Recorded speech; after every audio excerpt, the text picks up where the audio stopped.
Hello all, Kat Rambo here, your medicine woman. I wanted to share with you today some things to help improve your ceremony experience and as you begin preparing to be able to identify what's coming up for you that is ready for healing. So what many people notice is that ceremony begins the moment you decide you're ready and feel called for it. So be aware that the minute you say yes, the process has already started. What this may look like in your life is turbulence. Things may come up for you, situations or people may arise in ways that are maybe not ideal, that may cause you to feel conflicted. The point of all of this is to keep you looking outside and not going within. So look around you, see what it is that's coming up. Ask yourself, where am I sourcing this from? Like, what is this? And what's the real root here issue? Maybe that conflict with a partner is really a deep-seated trust problem. Go deep down and discover what that bottom level issue is and understand that your spirit is bringing up that for you to witness so that you can go into your ceremony experience and heal this one thing.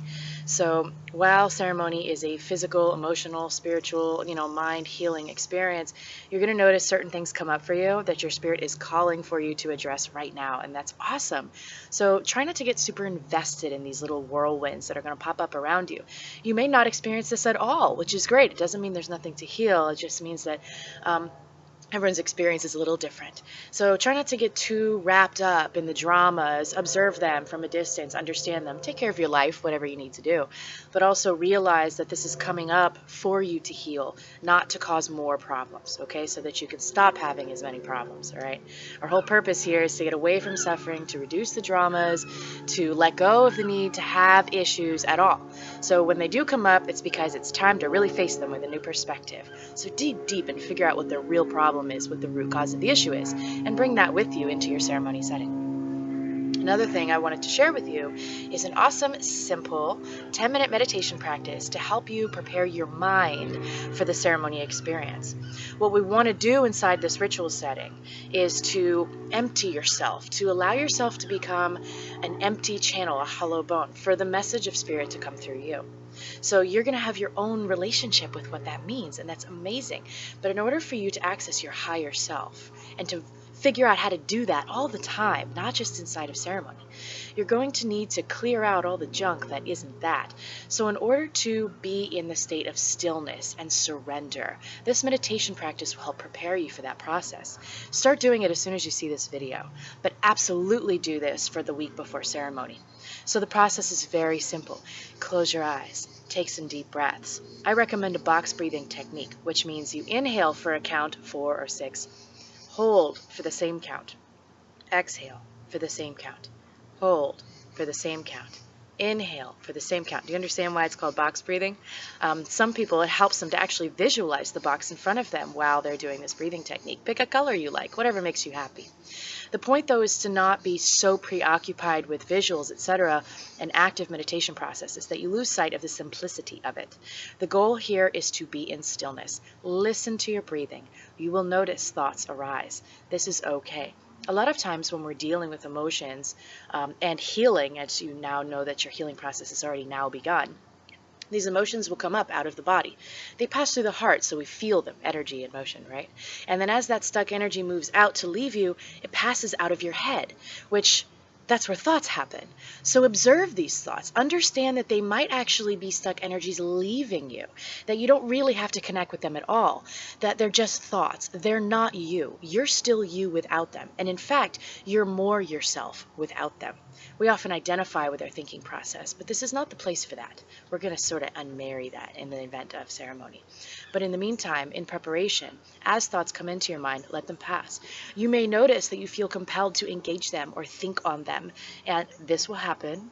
Forgive yourself. Don't beat yourself up. Just let it go. Return to your breathing. And notice that as these thoughts are coming up, they may be leaving you. They also will reflect for you something really cool, what it is that where you're really sourcing from. So as these thoughts come up, ask yourself, okay, that's interesting. Where did that thought really come from? Did it come from a condition. Maybe it's something my parents told me or society had me believe that got implanted there and it's not really me. Notice that. Is that a major influencer for the way you think? Maybe it's some other set of circumstances. Maybe some fear. Maybe fear comes up a lot for you and you notice, wow, I really am sourcing from a lot of fear. That's great because that's how we know what we're going to move through ceremony. So be with that. It's okay. You don't have to resist it, but don't engage it. Just let it go. Maybe you find that you're sourcing from some higher spirit. This is wonderful. Maybe you're sourcing from your goals and ambitions and you're preoccupied with thoughts of the future.